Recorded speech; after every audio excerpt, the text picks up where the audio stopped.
Hey there, some Matt. Once again, welcome back to another review of another Adam Sandler film. Now, this is a film that I know quite a few people enjoy, and that's fine if you do.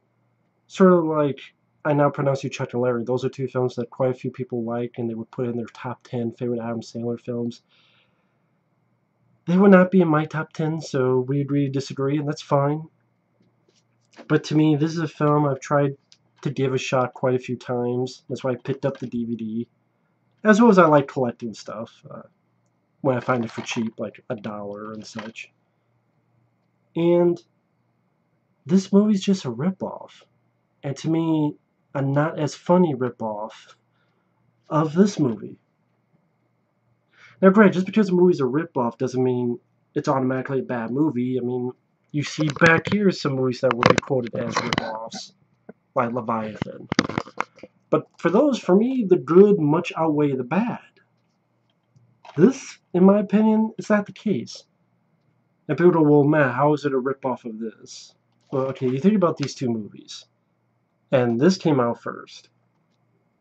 They're both two people who are comedians.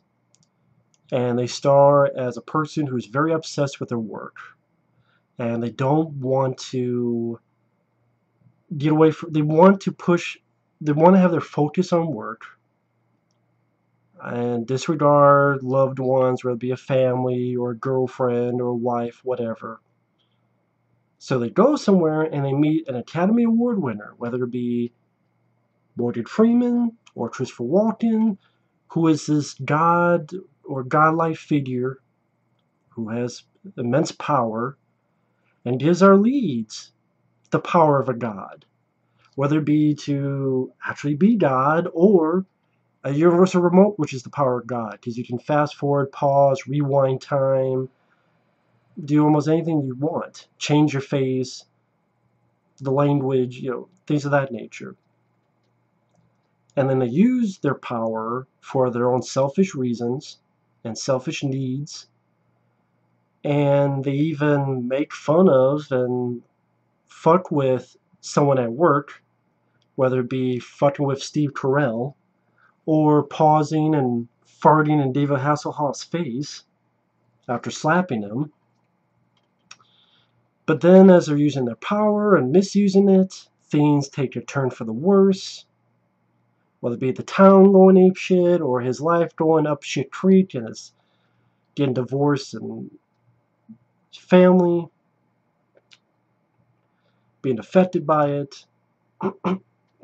Their love life goes down the shitter. A third act, which gets a bit more dramatic than the rest of the movie. And then you think they die, whether it be being hit by a car or having a heart attack, and then they wake up and say, oh, the town is back to where it is. He's back to where he was at the beginning.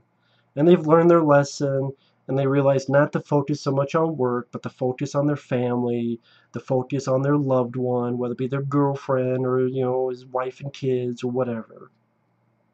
And it really did happen. Thanks to Christopher Walken or Morgan Freeman. I am surprised this film did not, get any accusation from people for being a ripoff of this movie. I mean, this was only, 2003, and this was 2006. And, critics are like, oh, it's a ripoff, It's a Wonderful Life. No, it's more of a ripoff for Bruce Almighty. And to be honest, I think this is a funnier movie than this film. So yeah, that's one of the reasons why I don't like this. It's such a huge ripoff of this movie. And I thought this movie was funnier and done better, in my opinion. Now in this one, he has the hot wife, Kate Beckinsale. He has a boy and a girl. You have Henry Winkler as his dad. Julie Kavner, who voices Marge Simpson on The Simpsons, is his mom. This guy who helps on the swimming team of his daughter, that's played by Sean Astin, the swimming coach. And he's an architect. He's obsessed with work. His boss, played by David Hasselhoff. and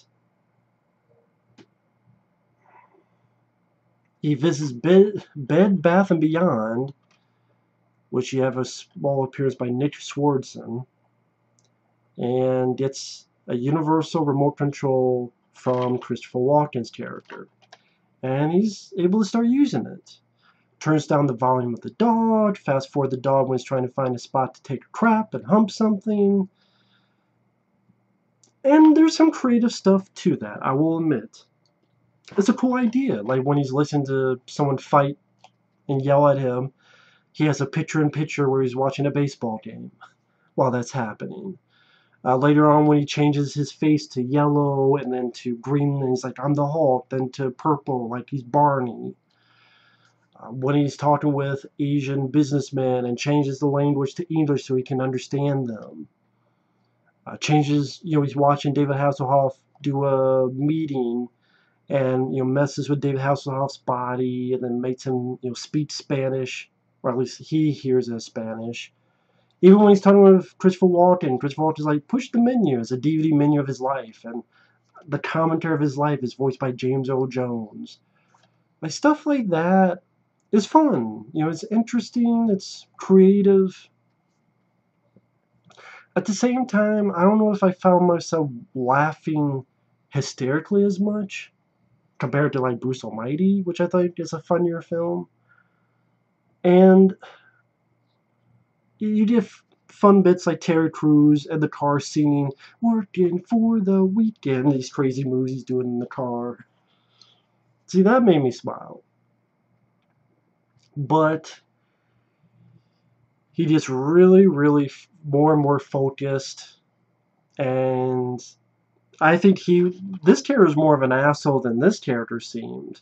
As this character wasn't perfect, he had to learn a lesson. But I still thought, even at that time, he was more likable than this guy. Like when he's yelling at his kids, why'd you draw, I want real architecture, not you wanting a room for pizza. And I get it, he's supposed to be an asshole because then he learns his lesson. I get that. But there was once or twice where I thought they went a little bit too far with that. There's certain jokes I just didn't find funny, like when he freezes David Hasselhoff and farts in his face for what feels like 5 fucking minutes. I don't think he needed jokes like that, just my opinion. And then as he wants to fast forward everything, but then the remote keeps fast forwarding it by itself. So he starts skipping big points of his life. Like at one point, it's a year later, and he's in counseling. And this is where I would say the last 40 to 50 minutes of this movie is serious and not that funny. And that's, like this I thought did that a little bit better, where, the third act was getting more serious, but I thought it was balanced a bit better in this than in this. It really just seems like two movies colliding. And part of me, people don't shoot me for this, this might have worked better as more of a serious movie, or just be a goofy, Happy Gilmore type of movie from beginning to end. Because to me, the last 40-50 minutes are just depressing as fuck in this movie. And I did, everything works out at the end, but and that's the point for him to really learn his lesson. But I thought it was like too much time with just, it's a year later, he's in marriage counseling, his fucking dog dies. And he even wants to quit, and Christopher Walken won't let him. And then he gets a promotion, and it's 10 years later. He's a chairman. He's really fucking fat. And this one part, Jonah Hill plays his son. He has a small part of the movie. And he's divorced, and Kate Beckinsale is seeing Sean Astin. And then this other dog they have. It's like the third dog, because a year later, his first dog's dead. There's a second dog, small one. That's 10 years later. There's a third dog. He pushes Adam Sandler. He hits his head in the wall. then it's like 6 or so years later, he's had cancer, heart attacks, but his fat is gone. He finds out his grandpa, Henry Winkler, died. Again, some nice acting emotion for Adam Sandler, I'll give you that. Which just makes me go, maybe this would work better as a drama for me. I can only speak for me. And, take me to a good place. Then it's like decades later, his son's getting married, and he's depressed, and he has a heart attack, and he disconnects his hospital stuff to run to his son, and this goodbye scene in the rain with him dying, and then he wakes up Bed Bath Beyond, and it's a wonderful life, and he's learned his lesson. But it's like, man, it's like, almost to a point like I get it. But it's like the last 40, 50 minutes of the movie is like a drama. And if it tried to do comedy, I didn't laugh at it because I'm like, my mind is going to his dog is dead, or he's getting divorced, or now his father Henry Winkler's dead, and then this nice emotion scene from Adam Sandler, and then he's in a coma, and even in a coma he had cancer, and he's trying to do humor like he lost his fat, and there's this big flab of fat that he's skinny and his liposuction, but it's like this excess skin, and he's flipping it up and down. And it's supposed to be funny, but it's like, I'm not laughing. We just had a scene where you were at a gravesite of your father, and before that it was an emotional scene.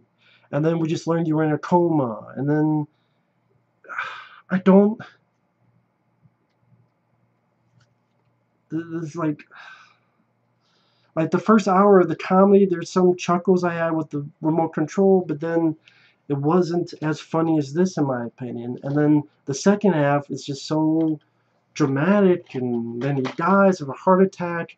Like, it's one thing, like, things are going, boom, he gets hit by a car, oh no. No, this is like a very emotional scene, he's dying, and maybe that's why people like it, because, it's trying to have a heart to it. I give credit to that.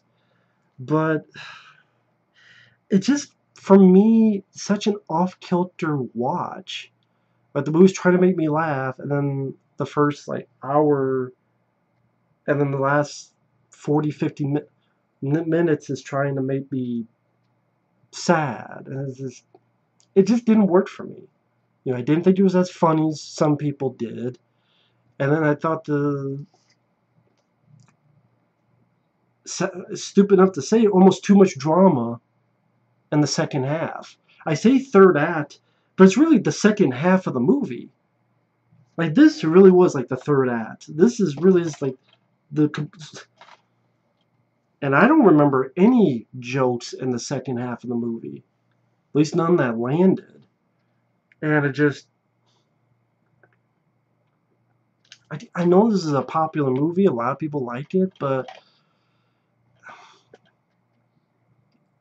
I'll just be repeating myself, and I know I say that a lot too, because I'm trying to stop that and do better with that. I give credit to Adam Sandler's performance. I give credit to Christopher Walken. He was a bit fun. I give credit to Adam Sandler trying to do some emotional stuff, which honestly I'd rather watch Rain Over Me or Punch Drunk Love if I want to watch that. I prefer those over this. It's like he's trying to do drama and comedy, and it's just, I don't think it works that well, but I'm one of the few that think that. And it's